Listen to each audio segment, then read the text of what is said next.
ശബരിമലയിലെ പഴയ കൊടിമരത്തിലെ വാജിവാഹന കൈമാറ്റത്തിൽ UDF ഭരണസമിതിക്കും തന്ത്രി കണ്ഠരര് രാജീവരർക്കും കുരുക്ക്. ദേവസ്വം സ്വത്ത് തന്ത്രിക്ക് കൈമാറിയത് ചട്ടം ലംഘിച്ച് എന്ന രേഖകൾ പുറത്തുവന്നു. ആചാരവിധി പ്രകാരമാണ് വാജിവാഹനം തന്ത്രിക്ക് കൈമാറിയത് എന്നാണ് അന്ന് ദേവസ്വം ബോർഡ് അംഗമായിരുന്ന അജയ് തറയിലിന്റെ പ്രതികരണം. പുതിയത് സ്ഥാപിക്കുമ്പോൾ പഴയ വസ്തുക്കൾ ദേവസ്വം സ്വത്തായി ക്ഷേത്രത്തിൽ സൂക്ഷിക്കണമെന്ന ഉത്തരവാണ് ലംഘിച്ചത്. 2012 ബോർഡ് കമ്മീഷണർ പുറത്തിറക്കിയ ഉത്തരവ് മറികടന്നാണ് വാജിവാഹനം 2017 തന്ത്രി കണ്ഠരര് രാജീവർക്ക് കൈമാറിയത്. പ്രയാർ ഗോപാലകൃഷ്ണന്റെ അധ്യക്ഷതയിലുള്ള UDF ഭരണസമിതിയായിരുന്നു അന്ന് തിരുവിതാംകൂർ ദേവസ്വം ബോർഡിന്റെ തലപ്പത്ത്. പുതിയവ സ്ഥാപിക്കുമ്പോൾ പഴയ വസ്തുക്കൾ പൊതുസ്വത്തായി സൂക്ഷിക്കണമെന്ന ബോർഡ് തീരുമാനമാണ് ലംഘിക്കപ്പെട്ടതെന്ന് വ്യക്തമായി. എന്നാൽ താന്ത്രിക വിധിപ്രകാരമാണ് വാജിവാഹനം തന്ത്രിക്ക് നൽകിയതെന്നാണ് അന്നത്തെ ദേവസ്വം ബോർഡ് അംഗങ്ങളുടെ വാദം.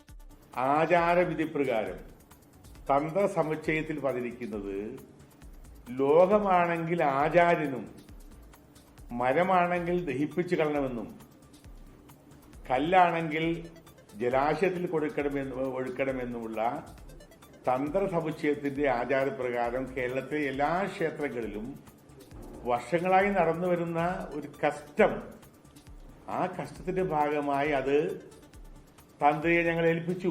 തെറ്റ് ചെയ്തിട്ടുണ്ടെങ്കിൽ തെറ്റ് തന്നെയെന്ന് കോൺഗ്രസ് പ്രതികരണം. ആ തെറ്റ് ചെയ്തിട്ടുണ്ടെങ്കിൽ തെറ്റ് തന്നെയാണ്, സംശയമൊന്നും വേണ്ട. വാജിവാഹനം അവരെല്ലാവരുടെയും പരസ്യമായിട്ടാണ് തന്ത്രിക്ക് കൊടുക്കുന്നത്, നമ്മളെല്ലാം കണ്ടത്. അത് രഹസ്യമായി നടന്ന മോഷണമൊന്നുമല്ല. ഇനി അജയ് തറയിൽ UDFന്റെ ഭാഗത്താണെങ്കിൽ അന്നത്തെ LDFന്റെ അംഗം പറയട്ടെ എന്താണെന്ന് യഥാർത്ഥത്തിൽ സംഭവിച്ചത്. വാജിവാഹനത്തിന്റെ അവകാശി തന്ത്രിയല്ലെന്ന് BJP സംസ്ഥാന ഉപാധ്യക്ഷൻ ഡോക്ടർ KS രാധാകൃഷ്ണൻ. തന്ത്രി ദേവസ്വം ബോർഡ് നിശ്ചയിക്കുന്ന തരത്തിലും ആ ക്ഷേത്രത്തിൻ്റെ മൂലമന്ത്രങ്ങൾക്കനുസരിച്ചും പൂജാവിധികൾ നിശ്ചയിക്കാനും ശാന്തിക്കാർക്ക് പരിശീലനം കൊടുക്കാനും അവരെ നിയന്ത്രിക്കാനും അധികാരപ്പെട്ടിരിക്കുന്ന ഒരാളാണ് തന്ത്രി. അതിന് തന്ത്രിക്ക് പ്രതിഫലമുണ്ട്, ദക്ഷിണ എന്നാണ് അതിനെ പറയുക. എന്നാൽ വാജിവാഹനം തന്ത്രിക്ക് അവകാശപ്പെട്ടതാണെന്നാണ് യോഗക്ഷേമ സഭയുടെ പ്രതികരണം. 24 തിരുവനന്തപുരം.